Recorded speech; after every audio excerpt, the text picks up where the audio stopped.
Changing the chime rolls, lesson 1. First thing you want to do is on your automatic clock, you might want to make sure the program switch is on the right. Turn that off in case you were changing around the time they're automatically going to come on. You don't want them coming on and surprising you. And anytime you want to turn the program switch off, you don't want them to play, the switch on the right will turn the program off. The switch on the left will turn the clock off. This is the clock. This clock up here doesn't work and has nothing to do with the chime, so ignore it. The clock is actually this hardware right here. I'll leave it off while I'm changing the roll. Open the roll top desk. In order to open the cabinet below, there's a inner locking system. You grab this, pull it out slightly, which will release the inner lock and open it up and give you access to your spare rolls. You can pull this all the way out on a little glider, a little easier to get out and work on. The first step you do is turn all the switches off except the motor switch. You hit the play button. When the player begins to operate, hit the rewind button. The player roll should come off the end and you hit the stop button. Grasp the left end of the spindle, pull it outward, will release the roll and you can work it out by hand. Replace it in the box, take the new roll. For the opposite of the new roll, it's easiest to put the left end in first. You can look right over it, find the spring-loaded socket that it fits in, push it into the left, then line the right side up and rotate it until the tab locks into place.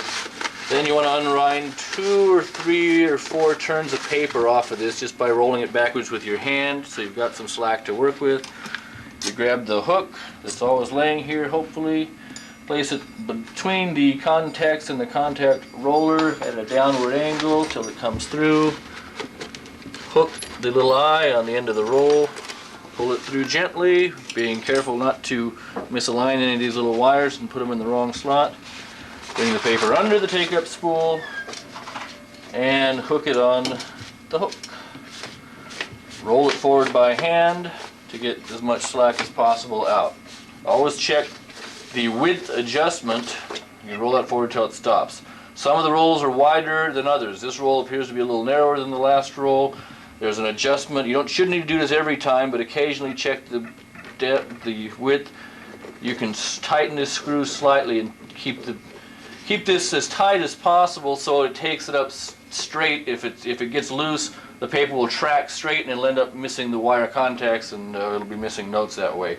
You don't want to get it too tight or it'll start winding up on the outside of the roll and give you an even bigger mess. Generally in wet weather the paper may tend to swell slightly. You might watch it in the wintertime particularly. Got the slack taken up. Turn all the switches back on. The white dot showing is the on position. Hit play. It should complete rewinding. Stop at the end and come back up to the ready position. Be careful that when at the end of the rewind the little hook doesn't come off the loop. If it does, it won't pull the paper through and it'll continue to run. It'll never shut off unless it pulls the paper through.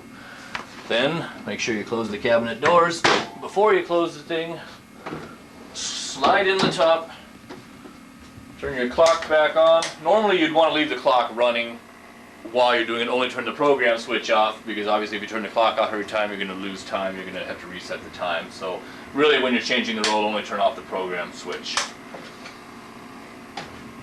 And you can close the cabinet up and you're ready to go. To play the player, simply hit the play button, it'll start. If you want to work on the player, if you want to test the player and you don't want the bells to be starting and stopping, you can turn off the Carillon switch and that will allow you to go ahead and run the player forward, back, change rolls, move it. Perhaps you want to hear the 3rd song on the roll, you can play through the first 2 songs without having to play them for the whole town. The intermediate stop button will, if that is on, the rolls will all play 3 songs and then stop, and then they'll play the second 3. There's 6 songs on each roll. If that switch is off, it'll play the whole 6 songs and rewind. Generally leave that switch on so it plays 3 at a time. The clock switch, turn the clock circuit off, that would be the same. It actually would be the same as turning the clock off. And I should probably back up because I forgot. If you use this switch, you don't necessarily need to turn the program switch off on the clock. If you're doing that, that'll do the same thing as turning off the switch there. The motor switch turns off the player motor so that you could for example, test the generator, all the switches off, you can hit the play button, nothing will happen. This meter here will always tell you whether or not the generator is running. When anything up in the 45 to 50 range, this one in the red is where it wants to be operating, should be between 45 and 50. The red is not danger, but actually that's the correct operating range. That'll always tell you that the generator's on. If you come in someday to change the roll, assuming everything's shut off, that should normally be shut off. If that's on, something went wrong, you might have a problem somewhere, might need to give me a call, check it out.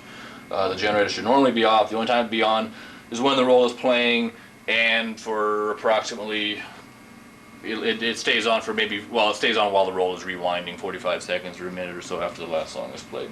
But when everything is rewound and done, the generator should be off. And that, ladies and gentlemen, concludes our tour.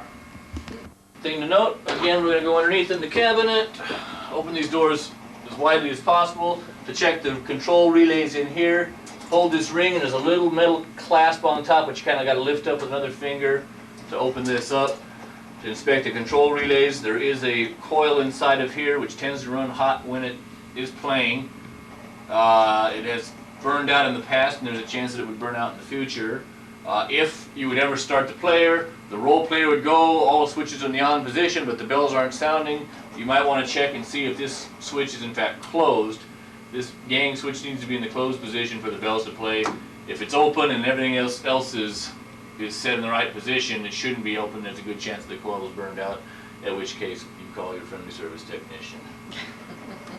The motor generator room, the Deagan system runs on a 45 volt DC current.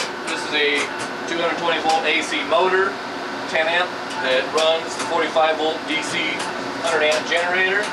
10 horsepower, excuse me. Running the 100 amp DC generator, putting out the 45 volts necessary to operate the system.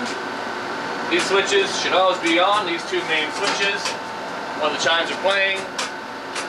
If you ever want to shut the system down, if there would ever be a problem where it would not shut off, or there's a problem, you want to make sure these switches are both turned off. If you ever want to test the generator from down here, you turn the switches on. There's a little side remote switch right here that you can turn up a little toggle switch and it'll start the generator right here, but normally you would leave that switch in the off position. These relays are the bell control relays. The song just ended. What they do, why don't we take a break? Control relays, the player cabinet up above the roll player operates these relays, which in turn operate the relays up in the tower. The top relay controls the striking head, and the bottom relay controls the damper. That relay will still stay closed as long as a particular note is sustained, just like you hold a key down on a piano to sustain the note. Also, we have this relay here which will keep these closed. It actually works just like a sustain pedal on a piano.